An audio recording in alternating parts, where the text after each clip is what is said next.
And really, we do all love to have secrets. Human beings, this is one of our attributes that actually is very dear. We love to have secrets and be able to have something special. And so, yes, there is a great deal of secrecy still surrounding esoteric teachings.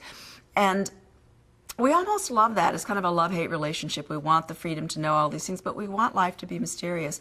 What does happen, for instance, when I went through the Cal State system to get my master's degree in literature and writing studies, I was allowed to study a treatise, a theological, philosophical, mythical treatise that was written by Lefebvre d'Etaples that he never published.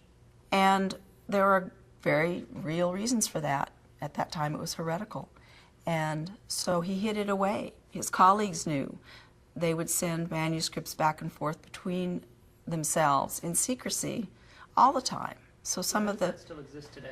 Obviously, it still exists. And so this is what happened when I went through the university system right at the turn of the 21st century. I was told by professors that people who study this in academia keep it very secret. They keep to themselves because it's frowned upon. The occult is still poo-pooed by the scientifically minded way of teaching people. And really, you're talking about teaching children, people who are not even 18, 19, 20. There's a huge dichotomy, and really you can look at it simplistically as the struggle between science and religion, and that is what happened at the turn of the 16th century. Science became prominent and started to take the fore as something that you could prove in the real world rather than just a spiritual human experience. So people who like to promote the way of teaching, learning, and being in the world that's spiritual have been poo-pooed and pretty much driven out by force of the academy because they're told, you know, even at the turn of the 21st century, not to share their opinions and ideas. Well, how can you teach if you don't speak about what you know? So it's kind of a silly kind of constraint has been put on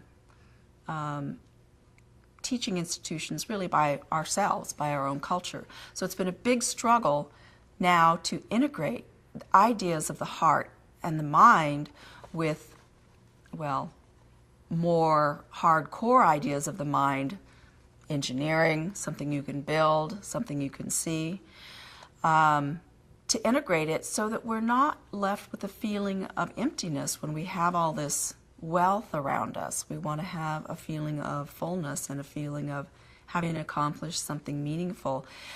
I was told that the other professors didn't know about the material. They hadn't read it, and they shouldn't have. You know, this isn't really technically literature, especially at this time. I was very happy to see when I went back to get my master's degree in literature, after almost a quarter of a century after getting my bachelor's in literature, that much had happened in academia. There was queer studies. So much has happened. The gay movement came and seized the right to be themselves, their authentic selves, on the shoulders of the civil rights movement. Barriers to that? Well, this is a very fascinating question because the reason I came upon the particular treatise De Magia Naturali, on natural magic, was what he called it. The reason I came upon it is because I had an eye to look for something that other people hadn't written about. Many people write in literature, write about Jane Eyre. Well, that's wonderful, and I love those stories. But sometimes, you know, to make your way in academia or to have something interesting and new to say, you have to find something new, find new material. Mm-hmm. So right now, it's amazing how much material is coming out, manuscript material from the 1500s that has never been published before, that's still only in handwritten manuscript form. So I found two references to this manuscript, this treatise that Lefebvre had written. And one of them, really all of them, were very derogatory. Oh, he left those teachings behind with the folly of his youth. He went on to focus strictly on Christianity, which he did. He declared that, and there were reasons. He was exiled for 7 years of his life. He didn't really want to be burned or poisoned or murdered like many of his friends were. So that treatise has remained hidden for 500 years, and there is only one copy of it in the world, handwritten. A complete copy, 6 books. And it's in Olomouc, Czechoslovakia, the Czech Republic. Who would look there over the last century? There's been war. It's amazing anything has survived. Prague itself, of course, survived mainly because the Nazis used it as one of their holdouts. So we are having a little breathing space because of all the cultural wealth that we have received. We're at war, but we also, many of us, have time to find out why we're at war. And that means freedom. It means freedom to think and to be and to love. Yes, it's actually very interesting, and I'm kind of a good case example for a lay person who grew up in California on the beach and didn't get to learn Latin. When I went to junior high, the high school stopped Latin. 1965-ish, the church stopped giving their beautiful Mass in Latin, and it was all in English. So that treasure is lost to most of us, almost all of us, the treasure of the Latin language, which was used throughout all of our past history to record some of the most beautiful and most meaningful treatises and ideas that humans have had in the last 500 years. So I began to look where this treatise might be. I heard mention of it pejoratively. This is not appropriate for study by Catholic seminary students. Of course not. And now it actually is. In that span of time over the last decade, over the last 2 decades, the struggle between organized religion controlling what gets taught in public education in religious studies departments has blown wide open. There's been a huge, wonderful letting go of theology versus religious studies. Theology and other kinds of teachings, personal beliefs belong in the private institutions where one knows what they're going to get when they go to a professor at Princeton or at Notre Dame who is a Catholic professor. And that's wonderful. But there need to be other avenues for those of us who aren't, who weren't raised with any religion, who were raised in nature, going back to the indigenous state. What do we have? Well, we still have the treasure.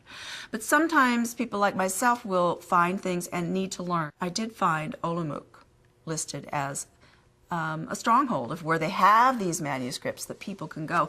The Czech Republic now is wonderful about their freedom of knowledge. They let the public come in and look at any of these things. If you're a Czech citizen, you can come into the library and look at these. Now, myself as a foreigner, I was told by one of my professors that, well, she would have to travel with me. We'd have to get permission, and it may or may not be granted to see this. Now, fortunately for me with this treatise, 50 years ago, as I say, in the middle of the 20th century, there were some wonderful scholars at Columbia University in New York, Paul O. Christeller and Eugene F. Rice, Jr., and they brought forward a lot of the exact material that I wanted to be studying.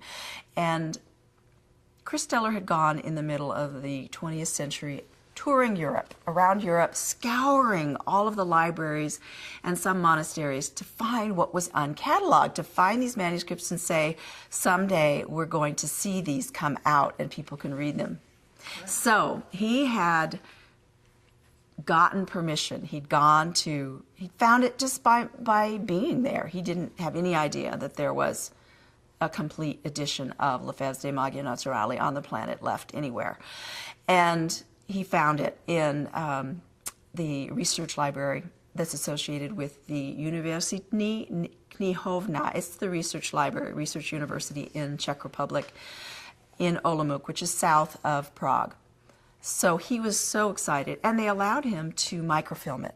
He had a little camera, I guess, and microfilm it. So he had one microfilm copy, I found out after about a year of researching, in his private collection.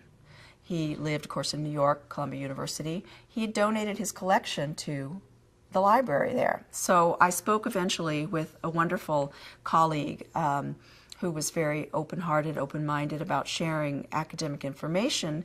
I said, well, Christeller's collection is there, isn't it? Because it wasn't online on their library. It doesn't just say that. And she said, yes, it's over in the annex, you know, and what is it you're looking for? And she had never heard of the manuscript. And so I said, well, it's there. If he donated his, you know. So she went, sure enough, went and looked for me and found it.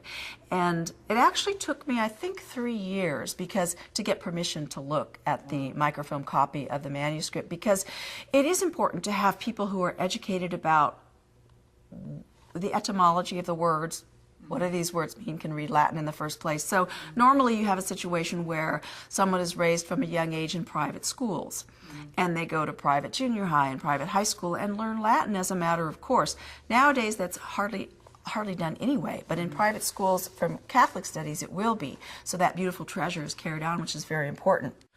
That's exactly what happened, is that, and that's what I learned from this one seminary student who wrote, there was very, very little written on Lefebvre that I could research in English, one book really, and another book that was a history book. And I do know French from school learning growing up, and even through college years studying French. So I was able to get the French resources from, say, the turn of 1900, who historians and things who wrote about that time in French. But yes, they the people who held the reins on knowledge, who had that knowledge of Latin and how to translate medieval Latin, how to look at the handwritten scribes' lettering and even find out what the letters were, because it's very different from what you'd expect. They were also the ones that would say this isn't appropriate to read, and so they shelve it, don't translate it, don't talk about it. And they feel very, very frightened and wonder if it's okay that people are looking at this. And they push you away and they say, it's not okay. But because of popular demand. So many people now, Europe especially, is far ahead of the United States as far as the spread of paganism. Young people coming up, it's like the movement in the 60s here. They're coming up, they're saying, we want our authentic selves. This is what we want to be. This is who we want to be. Neo-pagans, neo-shamans. We have a way of integrating our own current life with these ancient teachings. And because of that demand, it actually has come all the way to the highest level, which would be Princeton and Notre Dame, for instance, in our country, where yes, these texts are being accepted pretty much because everyone else is already looking at them, and The cat's out of the bag. better get on the bandwagon, yeah. And so we like to say in academia, like some of my professors at the Cal State would say, no more secrets. You know, no more secrets, that's it. And it's fun. It's kind of a cat and mouse game because other people still like to hold the bag on that. There is there's 4 books of this text written in a different scribe's hand that the Vatican holds. And it's been fascinating because when I received the microfilm copy from the research librarian in the Rare Books and Manuscripts Library at Columbia, she also was able to send me 2 pages from that to check the hand and see which one was going to be better to work from. And fortunately, the one from Czechoslovakia was. It's very hard to get into the Vatican Library. Make their copy available? They had until a few years ago. Okay. What happened was, until 1950, when Christeller let the cat out of the bag and said, here's the entire manuscript in Latin on natural magic by one of your most famous theologians. Lefebvre is very famous in France. Now, in the United States, he's very unknown. This is not important, but he's a major Catholic icon. And we Protestants also claim him because he is claimed by some of us to be the first Protestant, the first Huguenot. Right. He stood up and said, our Catholic religion is beautiful. It has come to us through the Hellenistic religions. It's amazing because the only reason, and this is where we all have to really embrace each other and embrace each other's faith and say, it's okay to be you, I just want to be me. Because at that time, at the turn of 1500, the Jesuits, who were, of course, very staunch Catholics, trying to keep the secrets, were the ones who rescued this particular manuscript. It's a Jesuit hand scribe that took this down and put it in a very small location in Olomouc, which became the Jesuit library, which I think started 150 years later, 1680 or something like that. It became actually an official Jesuit library, and it's been there ever since. It's absolutely fantastic. It's beautiful preservation. The Jesuits are very mystical. They're a wonderful sect, but of course, many people in every faith are fundamentalists, and we all hope that we can avoid that in our own heart. It's a difficult thing. But yes, and so the preservers of the writings are the ones who sometimes think that they're the most dangerous. They will preserve them. They know they're valuable somehow. So that was preserved there in what became the Czech Republic.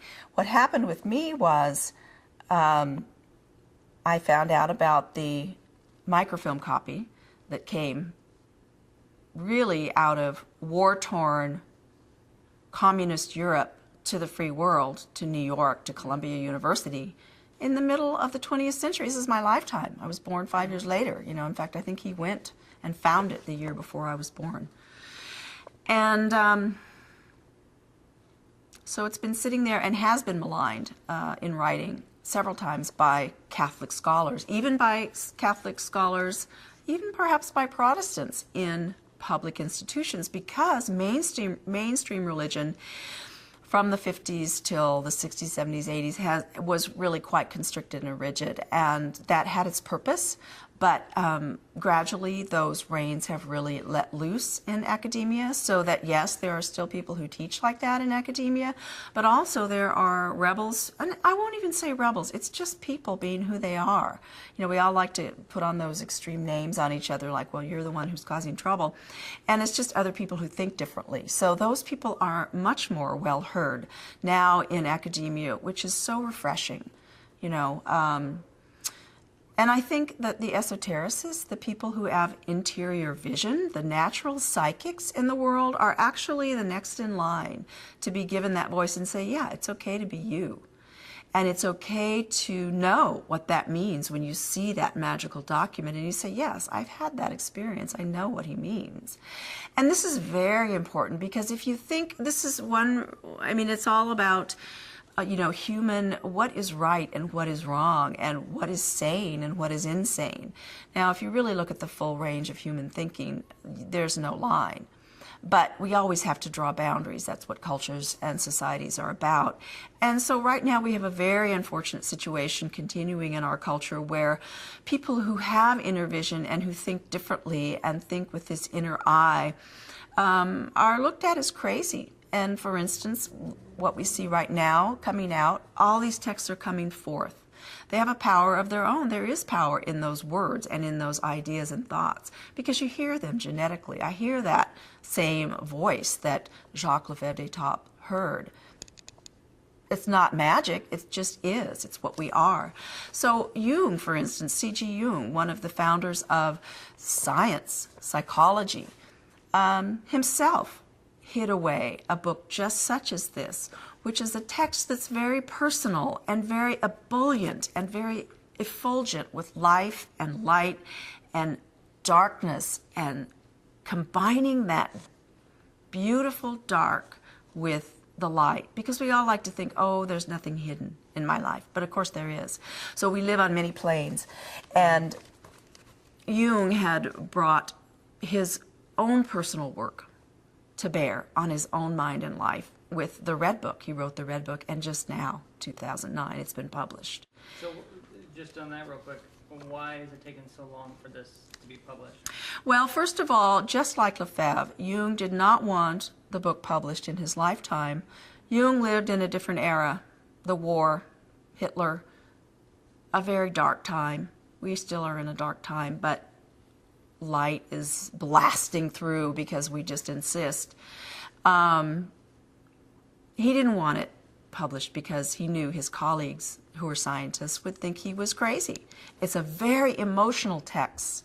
It's a very gripping, terrifying text. He grasps his own darkness and deep terror from having been born a human. This is difficult.